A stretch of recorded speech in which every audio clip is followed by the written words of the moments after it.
Hello guys, I am Ricky and you're most welcome to our YouTube channel Nirmala निर्वाण classes. जैसा कि जानते हैं फिजिक्स चल रहा है और फिजिक्स में जो वीडियो आज हम लोग देखेंगे वह है प्रत्यावर्ती धारा आमीटर एवं वोल्ट मीटर। और एक बात आप लोगों से कहनी थी कि वीडियो कभी कभी जो है ये लुसेंट वाली कभी कभी मैं पोस्ट नहीं कर पाता हूँ, क्योंकि रीज़न ये है कि मैं बीएड भी कर रहा हूँ साथ ही साथ, तो असाइनमेंट वगैरह चार्ट प्लान ये सब बनाना पड़ता है, तो थोड़ा इसकी वजह से जो है कॉलेज भी जानी होती है, तो पूरा दिन कॉलेज में बीत जाता है, इसलिए थोड़ा सा कभी कभी टाइम नहीं मिलता है तो मैं नहीं बना पाता हूँ। लेकिन हाँ, वीडियो रहेगी रेगुलर, कभी कदाल ऐसा होता है, फिर भी मैं चाहता हूँ कि कोई ना कोई वीडियो पोस्ट होता रहे। चलिए शुरू करते हैं कि प्रत्यावर्ती धारा यह है ना, आमीटर एवं वोल्ट मीटर। आमीटर भी पढ़ चुके हैं हम लोग और वोल्ट मीटर भी हम लोग पढ़ चुके हैं, लेकिन प्रत्यावर्ती धारा के साथ या प्रत्यावर्ती धारा आमीटर एवं वोल्ट मीटर का मतलब हुआ कि प्रत्यावर्ती धारा का जो है आमीटर के साथ और वोल्ट मीटर के साथ किस तरह का जो है ये है। तो इसको देखिए पॉइंट वाइज, बहुत छोटा टॉपिक है और 4 पॉइंट है, इसको देख लेते हैं हम लोग। पहला पॉइंट है प्रत्यावर्ती धारा के पूरे चक्र, जो पूरी साइकिल है अल्टरनेटिंग करंट की, प्रत्यावर्ती धारा के पूरे चक्र के लिए, पूरी सर्किल के लिए, पूरे साइकिल के लिए धारा का मान शून्य होता है। देखिए एक पॉइंट यहीं पर, यह जो बहुत ही अच्छा पॉइंट है, आप एग्जाम के पॉइंट ऑफ व्यू से देखिए ये फंसाने वाला क्वेश्चन है। क्या कहा? प्रत्यावर्ती धारा के पूरे साइकिल के पूरे चक्र के लिए धारा का मान शून्य होता है। तो ये बात हमेशा याद रखिए, प्रत्यावर्ती धारा के पूरे चक्र के लिए या अल्टरनेटिंग करंट की पूरी साइकिल के लिए विद्युत धारा का मान कितना होता है? शून्य होता है। प्रत्यावर्ती धारा के पूरे चक्र के लिए, है ना, प्रत्यावर्ती धारा के पूरे चक्र के लिए धारा का मान शून्य होता है। अतः यदि प्रत्यावर्ती धारा किसी विद्युत चुंबकीय आमीटर या धारा मापी में प्रवाहित होती है ना, अतः यदि प्रत्यावर्ती धारा किसी विद्युत चुंबकीय आमीटर या धारामापी में प्रवाहित की जाए तो उसका निर्देशक अर्थात उसका कोऑर्डिनेट जो है, उसका निर्देशक शून्य होगा, है ना, उसका निर्देशांक शून्य होगा या निर्देशांक शून्य होगा। तो यह देखिए शून्य पर ही रहेगा। इसका मतलब क्या है? इसका कोऑर्डिनेट 0 ही रहेगा। इसका मतलब ये कहना है कि प्रत्यावर्ती धारा जब भी होती है तो वह पूरे साइकिल के लिए क्या होता है? उसका मान शून्य होता है। जब प्रत्यावर्ती धारा का पूरा साइकिल, देखिए जैसे मान लीजिए एक फिगर हम बनाते हैं, यहाँ पर जो है एक प्रत्यावर्ती की धारा की जो इस तरह से फिगर बनती है, यह आप देखिए, यह यहाँ से मैक्स फिर 0 और फिर यहाँ से यह जो है ऐसे आती है, यह पूरा मिला करके एक साइकिल होता है। 0 से यहाँ से स्टार्ट होकर के यहाँ मैक्स पर आएगा, फिर यहाँ 0 हो जाएगी, फिर यहाँ से ये विपरीत दिशा में मैक्स पर होगी और फिर ये यहाँ 0 हो जाएगी। तो एक बार आरंभ होकर के मैक्सिमम पर जाती है, मैक्सिमम से फिर 0 पर, फिर 0 से विपरीत दिशा में मैक्सिमम पर जाती है और फिर मैक्सिमम से 0 पर आती है। आपका ये टाइमिंग जो है, ये वाला टाइमिंग इसको आप दिखा सकते हैं, ये t½ है ना, और ये यहाँ पर 3t जो है, और यहाँ पर आकर के पूरा एक साइकिल t बनती है। सॉरी, ये t/4 होगा, t/4 होगा, ये t/2 होगा और ये वाला जो है और यहाँ 3 होगा। तो इस तरह करके यह एडजस्ट होती है।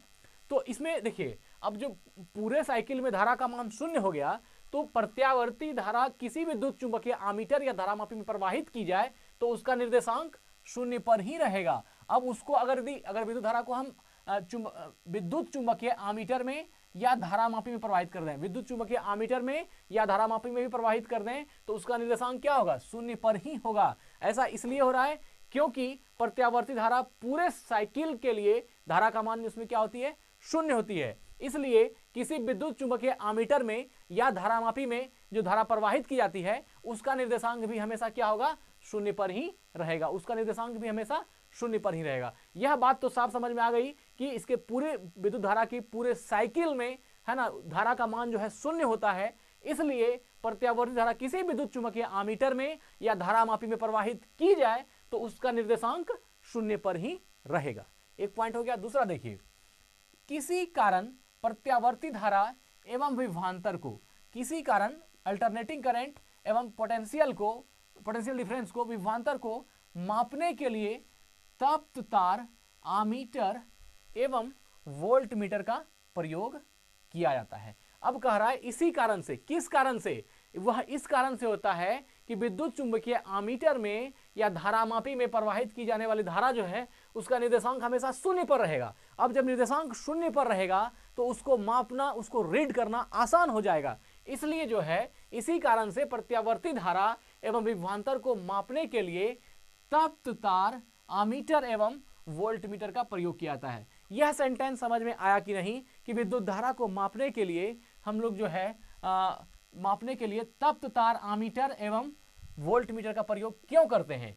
क्योंकि विद्युत धारा का मान जो है उसके पूरी साइकिल में 0 के इक्वल होती है। इसलिए विद्युत चुंबकीय आमीटर में या धारामापी में उसकी जो कोऑर्डिनेट या उसकी निर्देशांक है वो 0 होती है। और जब निर्देशांक 0 होगा तो जिस चीज में 0 से स्टार्ट होगा उसमें मापना क्या है, आसान है। इसलिए कहा जाता है इसी कारण से प्रत्यावर्ती धारा एवं विभवांतर को मापने के लिए तप्त तार, आमीटर एवं वोल्टमीटर का प्रयोग किया जाता है।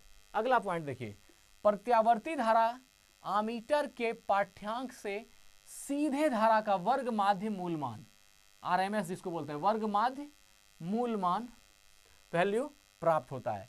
प्रत्यावर्ती धारा आमीटर के पाठ्यांक से सीधे धारा का वर्ग माध्य मूल मान, वर्ग माध्य मूल मान प्राप्त होता है। अब देखिए, आमीटर के पाठ्यांक से सीधे धारा का वर्ग माध्य मूल मान, ये जो आरएमएस वैल्यू है यह प्राप्त हो जाती है। रूट मीन स्क्वायर वैल्यू जिसको बोलते हैं, या हिंदी में वर्ग माध्य मूल मान आरएमएस वैल्यू बोलते हैं। प्रत्यावर्ती धारा आमीटर के पाठ्यांक से, आमीटर पे जो रीड करते हैं, आमीटर का जो पाठ्यांक है उस पाठ्यांक से सीधे धारा का वर्ग माध्य मूल मान आरएमएस वैल्यू प्राप्त होती है।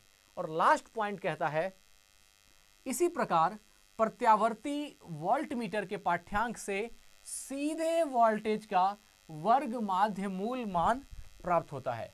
इसमें बोला सीधे धारा का वर्ग, यहां धारा का रूट मीन स्क्वायर वैल्यू अर्थात वर्ग माध्य मूल मान प्राप्त होता है। दूसरे में क्या कहा, इस वाले पॉइंट को देखिए और इस वाले पॉइंट को देखिए। दूसरे में कहा इसी प्रकार प्रत्यावर्ती धारा वोल्टमीटर के पाठ्यांक से सीधे वोल्टेज का वर्ग माध्य मूल मान अर्थात root mean square value, RMS value प्राप्त होता है। तो ये दोनों पॉइंट जो है, ये देखिए, ये दोनों समझने वाली बात है।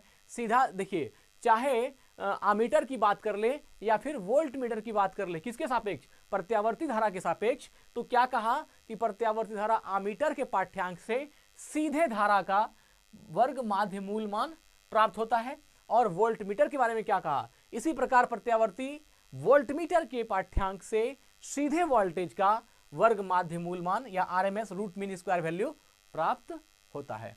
तो आज जो है हम लोगों ने छोटा सा टॉपिक प्रत्यावर्ती धारा, आमीटर एवं वोल्ट मीटर को समझा। देखिए, जब तक आमीटर और वोल्ट मीटर को बढ़िया से नहीं समझेंगे तो थोड़ा सा ये दिक्कत करता है। लेकिन बहुत छोटा पॉइंट था और इजी वे में आप सिर्फ जो है कुछ सिर्फ आमीटर और वोल्ट मीटर को प्रत्यावर्ती धारा के साथ जो है इसमें सामंजस्य करके बताया गया है। तो आज वीडियो को यहीं एंड करते हैं। स्वस्थ रहें, अपना ख्याल रखें। जय हिंद, जय भारत।